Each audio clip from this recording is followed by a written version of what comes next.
بسم الله الرحمن الرحيم. سوف نستأنف حديثنا حول مصطلحات في التاريخ والآثار. الجمعية الفابية هي جمعية أسست في بريطانيا عام 1883 ميلاديا من بعض المفكرين الاشتراكيين، وكان في مقدمتهم برنارد شو وسيدني ويب. ويرجع اسم الجمعية إلى فابيوس ماكسيموس أحد قادة الرومان القدماء، وكان معروفا باعتداله. وكانت سياسة الفابيين تدعو إلى أن يلتزم الاشتراكيون النهج الديمقراطي الأمثل وليس النهج الثوري. وقد أخذ حزب العمال البريطاني كثير من مبادئ تلك الجمعية. قوانين المصنع في إنجلترا هي تشريعات أصدرها البرلمان الإنجليزي في النصف الثاني من القرن التاسع عشر لتنظيم العمل في المصانع، فأصدر في عام 1844 ميلاديا قانونا تحددت بمقتضاه ساعات العمل بالنسبة للأطفال في المصانع بنصف يوم. وفي عام 1850 ميلاديا تحددت ساعات العمل للعمال بعشر ساعات. ثم تلاحقت قوانين العمل في انجلترا منذ ذلك الوقت بغية حماية العمال وتحقيق مصالحهم. الفالنج هو حزب سياسي أسباني تأسس بزعامة ريفيرا عام 1933 ميلاديا، وقد شارك في الحرب الأهلية إلى جانب فرانكو، لكن لم يعد له وجود بعد تلك الحرب لرغبة فرانكو في الاستئثار بالسلطة. سقوط القسطنطينية، هذا المصطلح يعني انتصار السلطان العثماني محمد الفاتح على الدولة البيزنطية عام 1453 ميلاديا واستيلاؤه على عاصمتها القسطنطينية.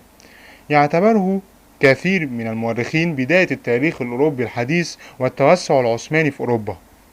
الفاشية هي حركة قومية سياسية في إيطاليا أسسها موسوليني في ميلان عام 1919 ميلاديا. عمادها الشباب، وهدفها مناهضة الشيوعية وحب النظام ومحاربة الفوضى وازدراء النظم البرلمانية. وفي أكتوبر عام 1922 ميلاديا زحف موسوليني على روما ومعه نحو 40 ألف من الفاشيين وتسلم الحكم. وكان أفراد الحركة يرتدون القمصان السوداء ويؤدون التحية الرومانية القديمة بعد الذراع اليمني أفقيا. وقامت حركات مشابهة للفاشية في دول كثيرة أخرى. جمعية العرب الفتاة هي جماعة سياسية سرية تألفت في باريس من بعض الطلاب العرب أعضاء البعثات الدراسية في أوروبا.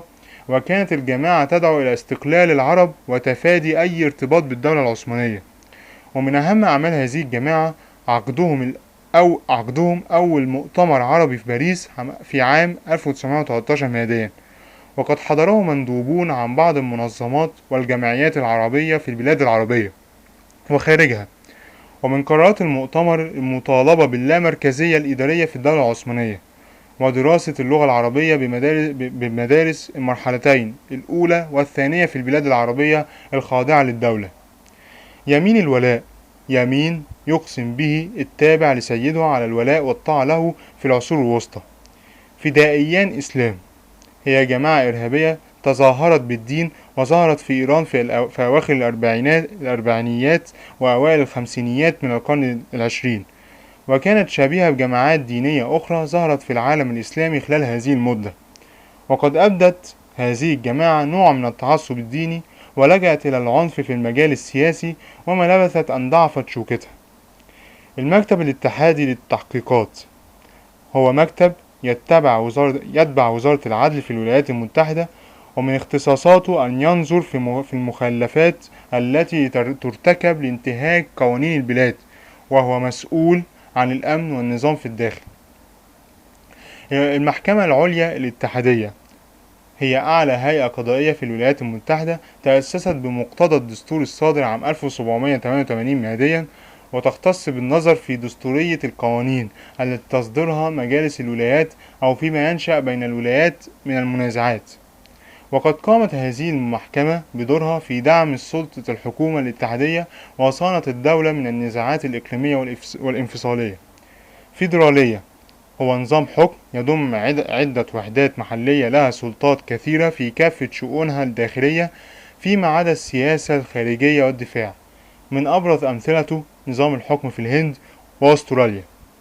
آخر مصطلح في هذه الحلقة الهلال الخصيب، أو في هذا الجزء الهلال الخصيب هو تسمية أطلقت على العراق وسوريا والأردن وفلسطين عندما طرح مشروع سياسي تقدم به الوزير العراقي نوري السعيد في عام 1942، وأراد به أن يؤلف اتحادا من هذه الدول حيث يضمها ما يشبه الهلال الذي يقع طرفه الشرقي عند شط العرب ورأس الخليج العربي، وينتهي طرفه الغربي بنهر الأردن.